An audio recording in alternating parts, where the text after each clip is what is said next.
Kung ginagawa mo ito, itigil mo na.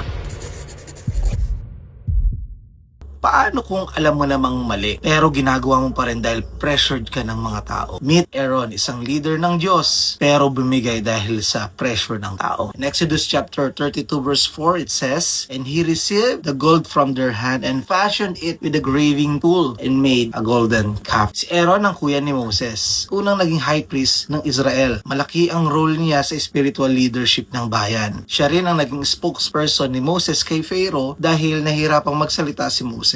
Pero alam niyo ba, nung nasa bundok si Moses, panik ang mga tao. At si Aaron, instead na tumayo sa tama, sumabay siya sa pressure at gumawa ng golden calf. Relatable ba? Minsan, alam na nating mali. Pero dahil ayaw nating ma-reject, mapahiya o mawala ng approval ng tao, sumasabay tayo sa crowd. Okay lang siguro. Baka kasi ma-offend sila. Ganun naman lahat, di ba? Pero listen, people pleasing can slowly lead you away from pleasing God. At ang dangerous, pwede kang maging leader outside, pero compromised inside.